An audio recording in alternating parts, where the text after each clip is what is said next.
Hey everyone, and welcome to this deep dive. Yeah.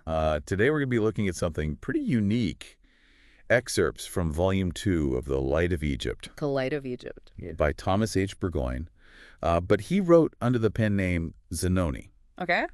This book, it's kind of a companion to Volume 1, and it goes into some occult and astrological concepts. But here's the really wild part. Okay. This book was supposedly dictated from the subjective plane through Burgoyne's spiritual successor Wow. years after his death. That's pretty out there. Yeah, I know it sounds a little far out, but trust me, the ideas in this book are really worth exploring. I'm intrigued already. You know, one of the things that really struck me about Burgoyne's work is how he presents astrology in a new light. Oh, how so? Well, for instance, he talks about this thing called the precessional cycle. Have you heard of that?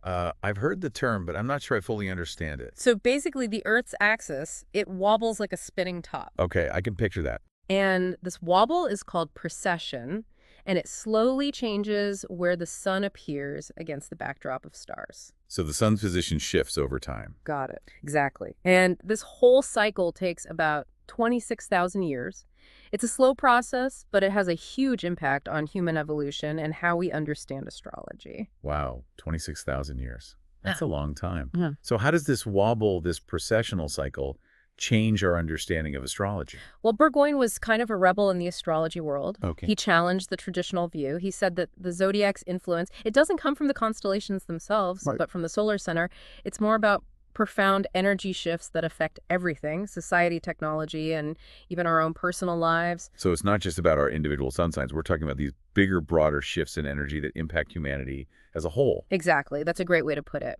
And speaking of these shifts, Burgoyne also mentions that we're moving into the age of Aquarius. Right, the age of Aquarius. He links it to electricity and air and a more masculine energy, which contrasts with the previous age, the age of Pisces, which was all about water, steam, and femininity.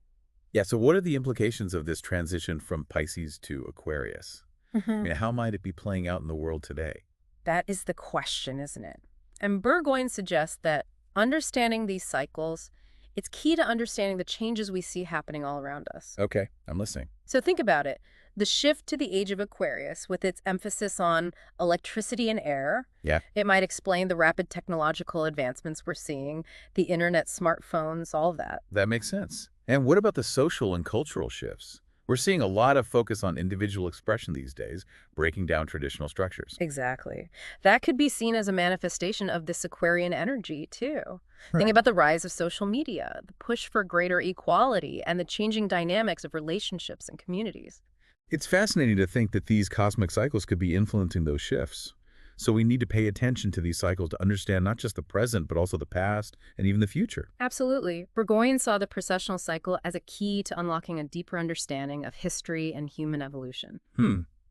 That's a lot to think about. And keep in mind, Burgoyne's ideas go beyond just the precessional cycle. He takes it a step further and suggests that the 12 constellations, they actually symbolize different stages of the soul's journey. Wait, the constellations represent the soul's journey. That's a new one for me. Tell me more.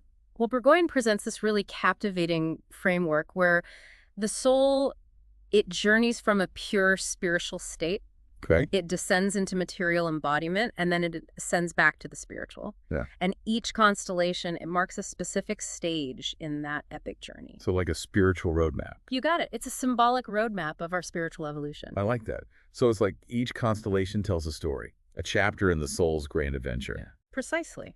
For example, he describes Aries the Ram as mind in action, that initial spark of intelligence within the soul, the very beginning of its individual journey. Okay, I can see that. Then there's Gemini the twins. Yes. Gemini symbolizing the soul's first encounter with duality. Duality, like good and evil. Not necessarily good and evil, but more like opposing forces, like sensation and aspiration.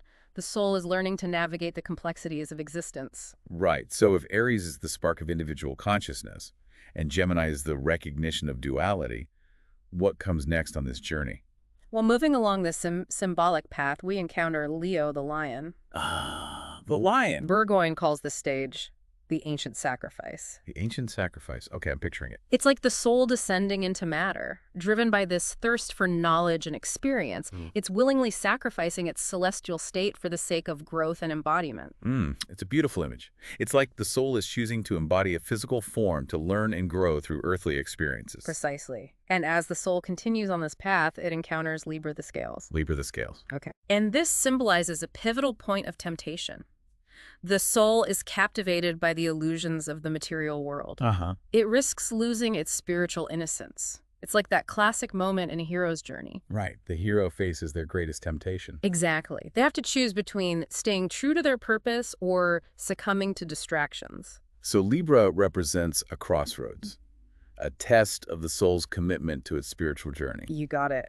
And then from Libra, the soul moves into Scorpio. Scorpio. Oh boy. Represented by the flaming sword. The flaming sword sounds intense. It is. It symbolizes the emergence of sex and procreation, guarding the way to physical life. Okay. I can see how that fits with Scorpio's intensity. The soul is confronting its animal passions. It's struggling with the intense, transformative experiences of embodiment. Wow, this imagery is so vivid. And what about the final stage, the return to a spiritual state? Which constellation represents that? That would be Aquarius, symbolized by the flood from the urn. Burgoyne connects it to the soul's evolution through different life forms from plants to animals, highlighting its origin in water. So it's like the soul rising above its earthly experiences, transcending limitations, and returning to a state of expanded consciousness. Exactly. It's the culmination of the soul's journey. Wow. That's quite a journey. Yeah. It's amazing how Burgoyne uses these familiar constellations to illustrate these profound spiritual concepts. He doesn't stop there. He also connects these constellations to the 12 houses of the horoscope, Really? giving each house a spiritual meaning that aligns with its corresponding constellation. So he's mapping out the soul's journey through these different realms of experience, showing how each stage contributes to its overall evolution. Precisely.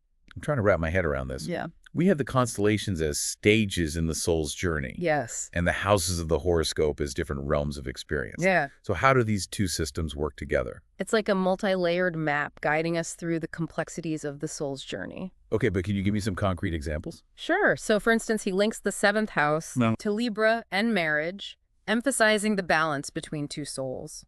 But he also mentions law and open enemies, highlighting the potential for conflict in relationships. Well, that's interesting. So it's not just about romantic love. It's about understanding the dynamics of all relationships and how they contribute to our growth. You got it. What about another example? Okay, how about the 12th house, Okay, the 12th house. which Burgoyne associates with Pisces and the hidden subconscious realm. He calls it the Trail of the Serpent. The Trail of the Serpent. That sounds a little ominous. It can be. It represents trials, secret enemies, and the dissolving power of the unconscious. It's a reminder that even the darkest, most hidden parts of ourselves are part of this grand spiritual journey. So even our shadows, those parts of ourselves we might try to hide, play a role in our spiritual growth. Precisely. To fully embrace our spiritual evolution, we need to acknowledge and integrate all aspects of ourselves, the light and the shadow. It's about wholeness, isn't it? Accepting all parts of who we are. This is fascinating. We've gone from the processional cycle to the soul's journey from cosmic shifts to the hidden realms of the unconscious. It seems like Burgoyne covers a lot of ground in this volume of The Light of Egypt. He does, and we've only just scratched the surface. There's so much more to explore in his work. Like what? Well, for example, he has this whole concept of astrotheology, where he interprets ancient myths and religions as symbolic representations of celestial phenomena. Whoa, wait. He's saying that ancient myths are actually symbolic reflections of cosmic truths? That's exactly what he's saying. He sees the sun's journey through the zodiac as the template for all those stories of creation, fall, and redemption found across different cultures. That's a bold claim. So he's saying that these stories aren't just made-up tales, but reflections of deeper cosmic truths. Precisely. He believed they were encoded in the language of myth and symbolism. And how do we decode this language? Well, Burgoyne uses a brilliant analogy to illustrate this. The kaleidoscope. A kaleidoscope. Interesting. Think of the beads as spiritual realities, and the shifting patterns as our changing perspectives on those realities. So the beads themselves are real, Okay. but the way we see them creates this illusion of change and complexity. So there's this core truth, this underlying spiritual reality, But our limited human perspective makes it seem fragmented and complicated. Exactly. And it's through understanding symbolism that we can begin to grasp those deeper truths. I'm starting to see how this all connects. So by understanding the symbolism embedded in ancient myths and even in everyday shapes and forms, we can gain a deeper understanding of these spiritual truths. Precisely, Burgoyne believed that this understanding is crucial for our spiritual growth and evolution. It's like he's giving us a new way of seeing the world. He is. He's inviting us to look beyond the surface to see the deeper meaning hidden in plain sight. And he even critiques those who rely solely on intellect without intuition. Oh, what does he say about that? He compares it to a man rejecting his female counterpart. So he's advocating for a more balanced approach, integrating both logic and intuitive understanding. Exactly. He's calling for a holistic approach to knowledge, integrating the scientific with the spiritual, the intellectual with the intuitive. It's about using both sides of our brain, the masculine and the feminine, the logical and the intuitive. Precisely. He believed that this integration was essential for unlocking the full potential of human consciousness. This is so fascinating. We've covered so much ground already. The precessional cycle, the soul's journey, astrotheology, the importance of symbolism, and a holistic approach to knowledge. And there's still more to come. Oh, really? What else did Burgoyne delve into? Well, he introduces this really intriguing concept he calls organic alchemy, which connects symbolism to the mysteries of life itself. Organic alchemy. That sounds fascinating. Let's dive into that next time. Sounds good to me. All right, so we're back and ready to explore this organic alchemy thing. It sounds like a pretty interesting blend of science and spirituality. It is. It really is. Burgoyne viewed organic alchemy as kind of the spiritual counterpart to chemistry. Okay, so not just like beakers and test tubes, but more about the unseen forces at work. Exactly. He was convinced there's this vital force, this spiritual energy that animates all living organisms. It's like an extra dimension beyond the physical stuff. So he believed there's more to life than just molecules and chemical reactions. There's this spiritual side to things. Precisely. He argued that science alone can't fully explain the mysteries of life, like growth and healing and all that. So is that where organic alchemy comes in, trying to understand those mysteries? It's a big part of it. He used this great example to illustrate his point. Okay, what was it? Imagine you have aconite, which is a poisonous plant, and then you have all these nutritious vegetables. Okay, I'm picturing it. And they're all growing side by side in the same soil. Same dirt, different plants. But their effects are totally different, right? Oh, yeah. One is poisonous, the other is good for you. And Burgoyne attributed that to their spiritual qualities, not just their chemical makeup. That's a really interesting point. So it's like the energy of the plant itself is playing a role. Exactly. It's not just about the physical components. There's this subtle spiritual dimension that influences how things manifest in the material world. Okay, so if this life force, this vital energy is so important, how can we learn about it if science can't really measure it? Well, that's where things get a little tricky. Burgoyne was basically saying we need to go beyond the purely material and start considering the spiritual forces at play. So we need to expand our understanding of how the world works. Right. It's about acknowledging that there's more to reality than meets the eye. I'm with you on that. Yeah. But does Burgoyne give any practical advice on how to actually work with this vital force? He does. He connects this idea of organic alchemy to the concept of the philosopher's stone. Hold on, the philosopher's stone. Yeah.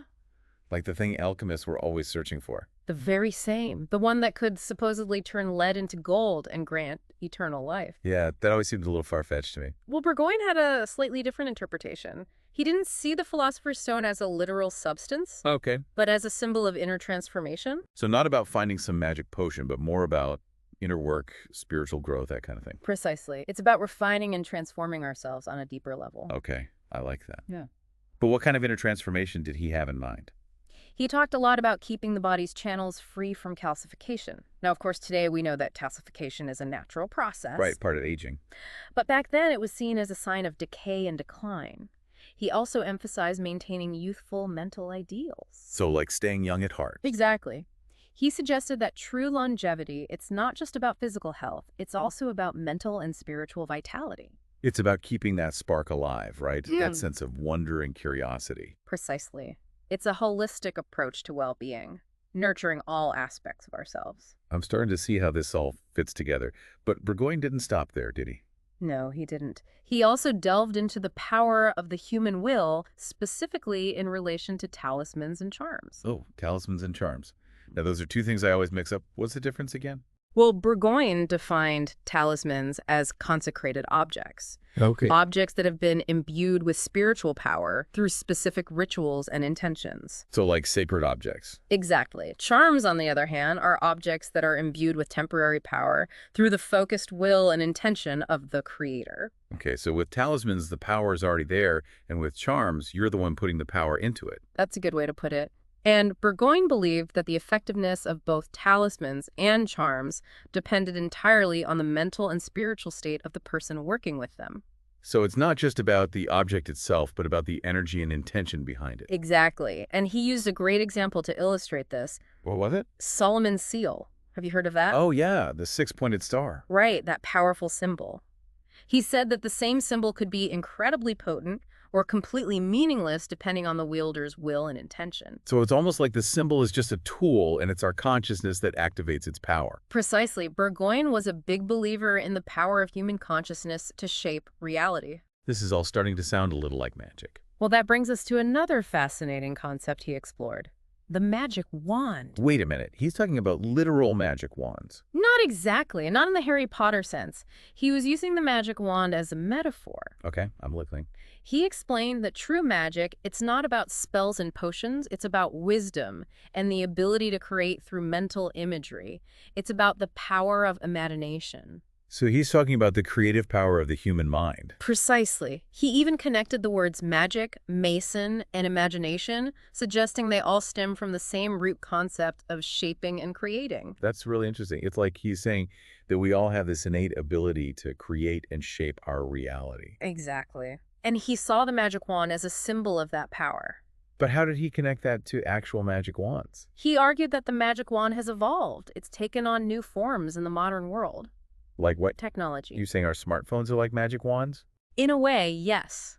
He specifically mentioned firearms as an example, pointing out how they channel human will for better or worse. Wow, that's a powerful analogy. It makes you think about the responsibility that comes with wielding such powerful tools. Exactly. Technology can be a force for creation or destruction. It all depends on how we use it. So it all comes back to intention, choices we make. Precisely. Burgoyne was highlighting the double-edged nature of power, both in the spiritual and material realms. Okay, so we've covered organic alchemy, the power of the will, talismans and charms, and even the magic wand as a symbol of technology. Is there anything else we should touch on before we wrap up? Actually, there is one more intriguing concept. He introduces the tablets of Eth. Tablets of Aeth. What are those? They're a series of 12 symbolic tablets that Burgoyne created. Okay. Each one represents a different spiritual principle, and they're connected to the signs of the zodiac. So it's like a spiritual oracle. Exactly. He believed they could offer guidance and insight into our lives. This sounds fascinating. I'm really curious to learn more about these tablets of Aeth. I think you'll find them quite intriguing. Each tablet has its own unique symbolism and message waiting to be uncovered. Okay, I'm ready to dive in. Let's explore these tablets. Okay, so we're back, and we're finally ready to unlock the secrets of these tablets of Aeth.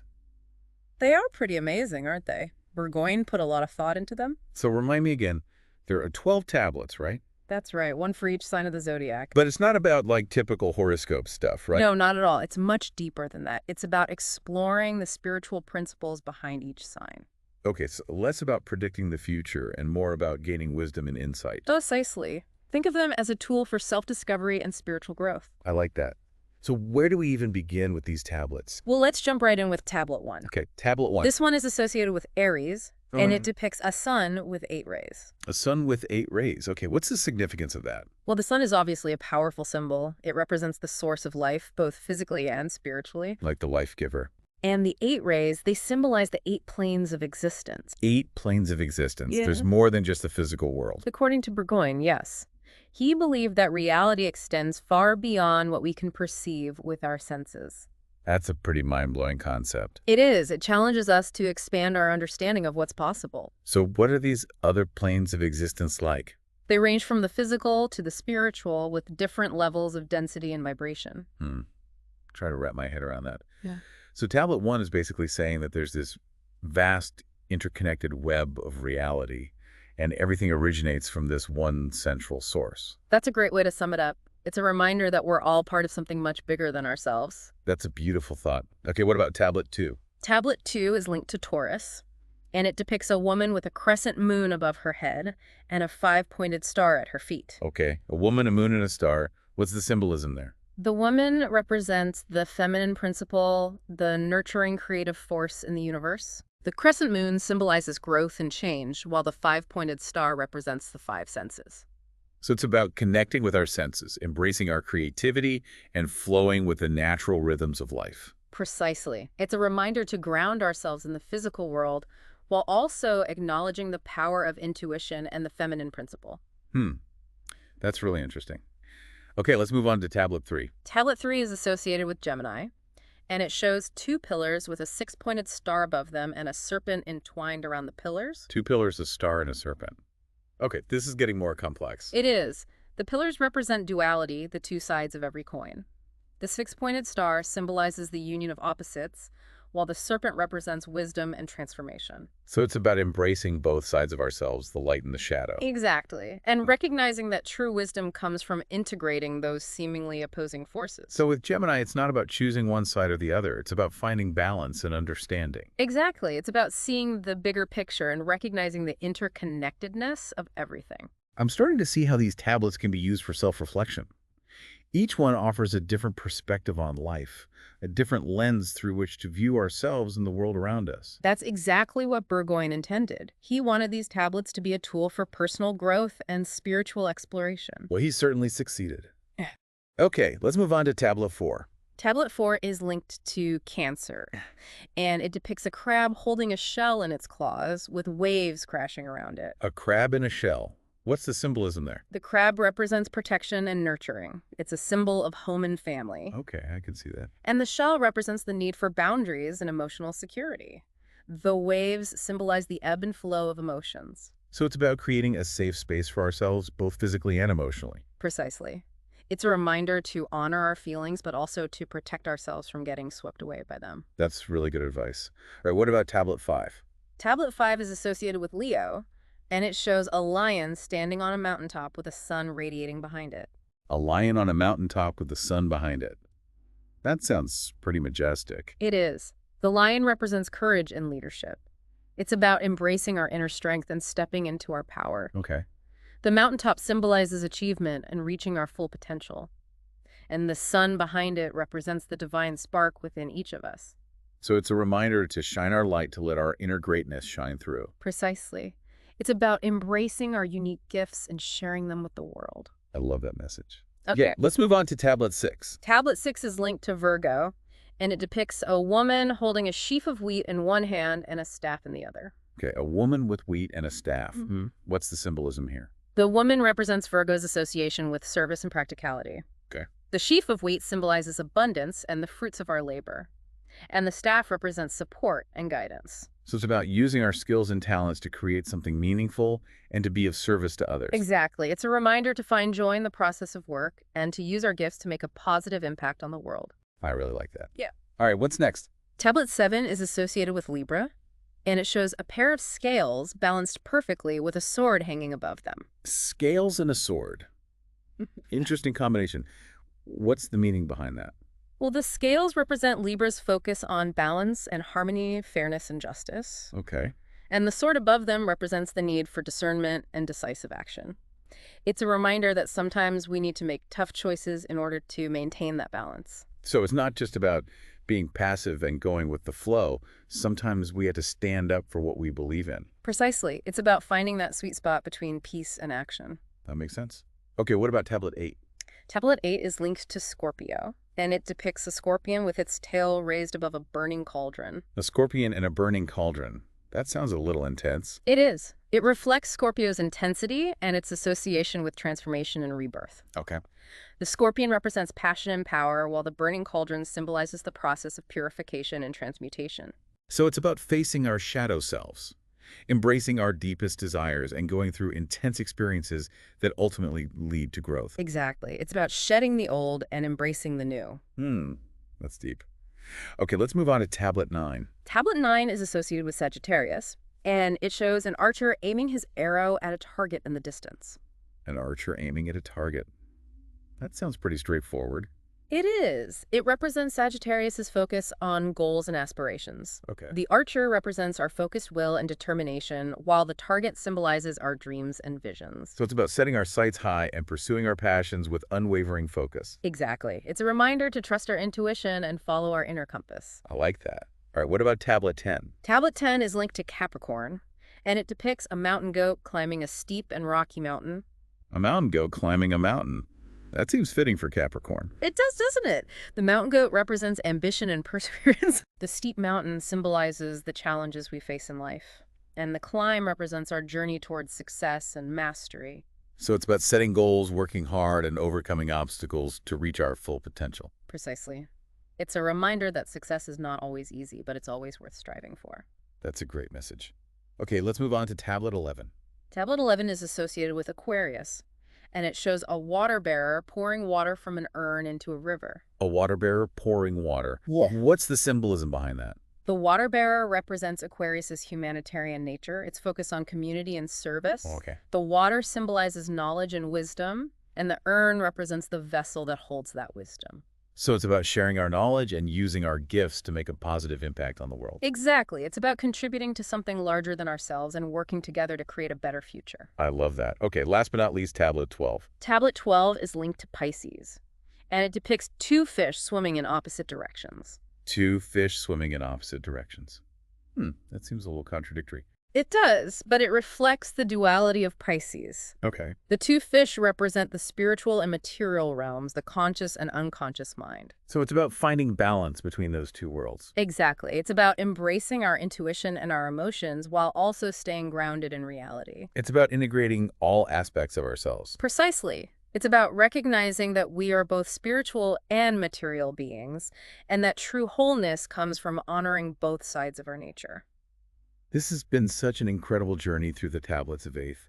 It's amazing how much wisdom and insight Burgoyne packed into these symbols. He was a true master of symbolism, wasn't he? He really was. And I think he would be happy to know that we're still exploring his ideas all these years later. I think so too. His work is timeless, and it continues to inspire and challenge us to think differently about ourselves and the universe. So for those of you listening, we encourage you to explore these tablets of Aeth for yourselves.